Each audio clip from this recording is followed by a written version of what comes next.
are going through. But the stories are all pretty much the same. Stories of people stuck in cellars for days at a time, of bodies going on unburied, just lying on the streets, and of people getting so hungry that they're having to break into shops to get some food just to survive. Yeah, it's unimaginable, and yet it is the reality there on the ground. W's Nick Connolly with the latest tonight from Kyiv. Nick, thank you. And we can talk now to Stefan Meister. He is with the German Council on Foreign Relations and an expert in Russian security and foreign policy. Mr. Meister, welcome to DW.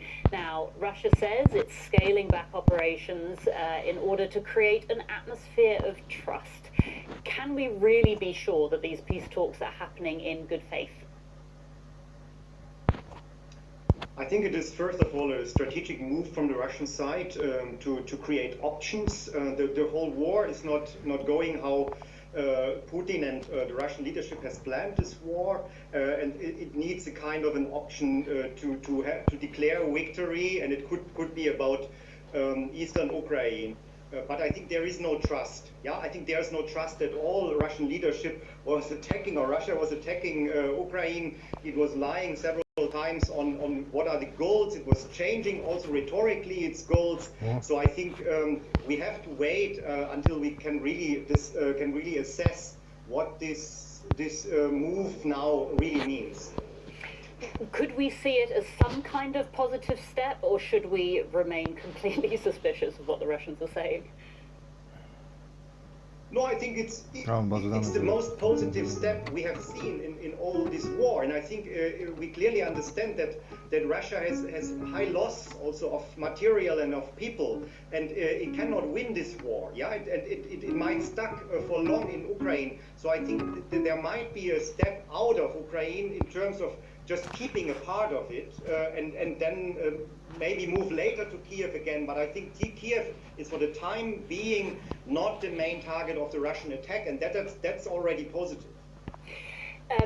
We're hearing talk of the idea of a neutral Ukraine, in fact, ever be about lack of sovereignty of Ukraine, not joining any military alliance, and not really having security guarantees, but always being threatened also by Russia, and need also to take into consideration Russian interests. Yeah, so I think that's the neutrality Russia is thinking about. And if this kind of neutrality is acceptable for Ukraine, then I think there might be an agreement. Yeah, but I think for me this is an euphemism, what Russian leadership is using with this neutrality term. So it's really about the conditions.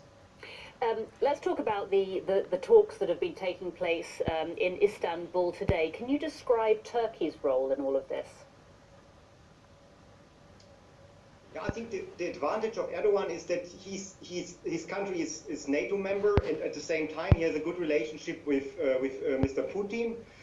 He loves these kind of diplomatic formats, and it's really upgrading him also. Yeah, his role in European security. At the same time, Turkey has really direct interests. It has interest on stability and security in the Black Sea region.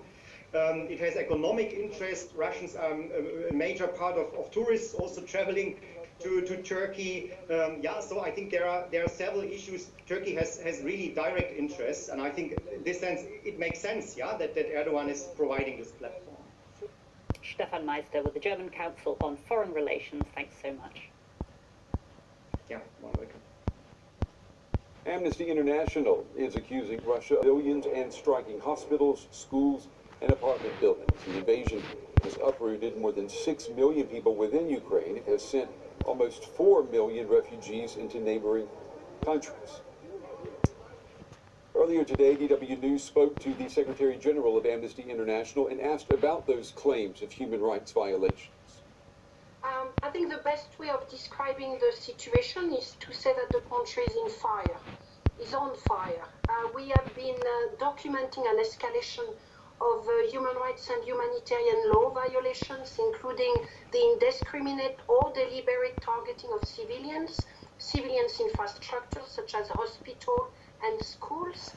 We know that in cities under siege, humanitarian corridors are not functioning, trapping people in those cities. We have also documented the use of weapons which have a disproportionate impact weapons, many of which have actually been the object of contravention under international law.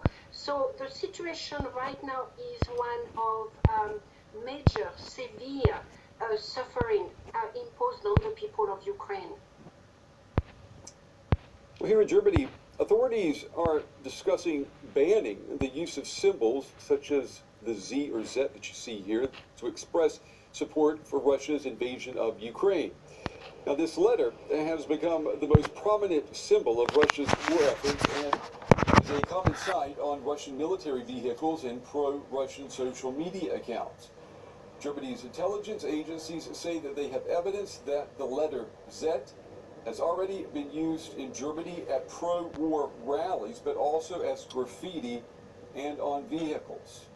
The letter Z as such is of course not forbidden, but in certain cases its use can mean an approval of the Russian war of aggression and can therefore be prohibited according to Article 140 of Germany's Penal Code. The Russian war of aggression on Ukraine is a crime.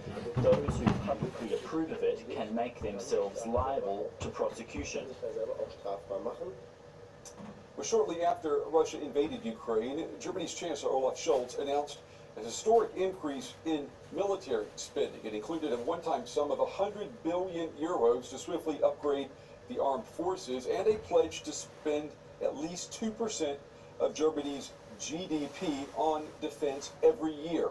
So what exactly is Germany planning to buy with all of this money? Here's a closer look. These US-built aircraft are top of the Bundeswehr shopping list. The F-35 can carry all types of weapons. Its design and coating make it difficult for radar to detect. With Germany's current fleet of fighter jets aging fast, an upgrade is long overdue. The F-35 is the most modern combat aircraft in the world, and many of our partners, especially here in Europe, have also chosen it. Together with our partners in the alliance, we'll strengthen our ability to secure NATO airspace, credibly deter, and also, if need be, defend ourselves. The deal marks a shift in policy. Instead of pursuing its own development projects, the Bundeswehr is buying what's on the market.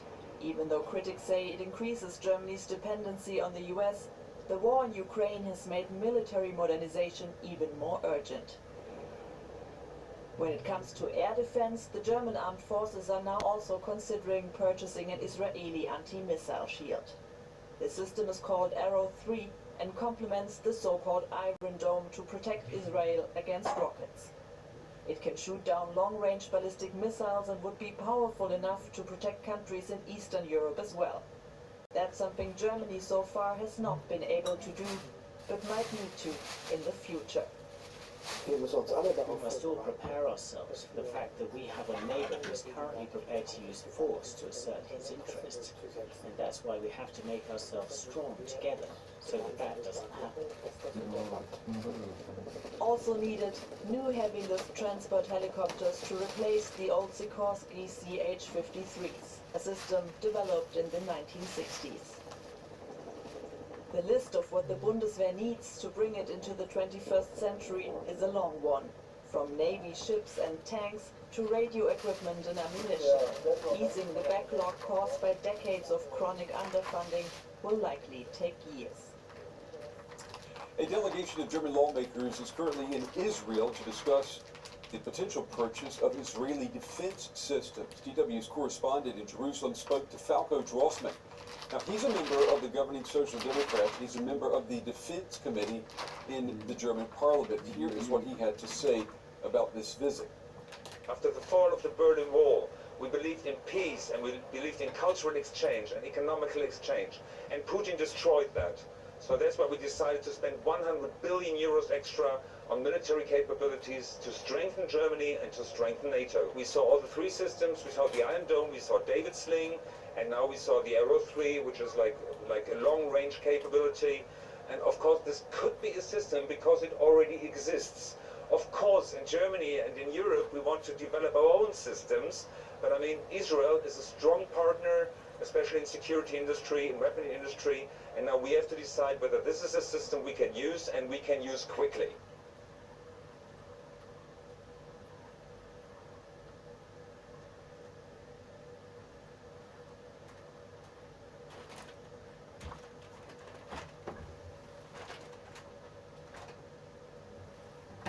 Russia, huge producers of grain internationally. The Ukrainian situation now means that the Ukrainians themselves can't plant. So not only is there a food security crisis internally, but of course the production of grain now for the next season is gone. And the Russian Federation's role in this conflict means that the price of bread, the most basic staple, is now out of the reach of these unfortunate. So we will focus on this. We know it's affecting countries far away from Ukraine, far away from the Russian Federation. There's a link between instability, the production of food, and the basic human right to have something to eat, to survive. So we will focus on that today and hopefully see some progress, at least understanding of the points we're trying to make. To reiterate again, we will ask our colleagues from Russia to convey the message we want to see an end to this conflict.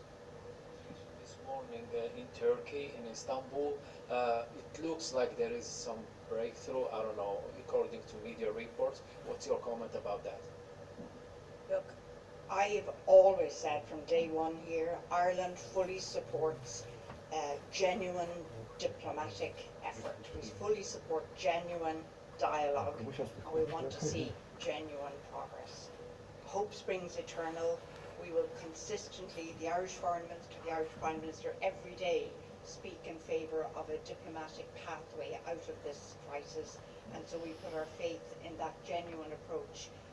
We haven't seen much real progress yet, and the kind of discussion we have illustrates the human suffering because there's no progress. But we will certainly stand behind the people of Ukraine in their effort to see a resolution to this crisis. Thanks.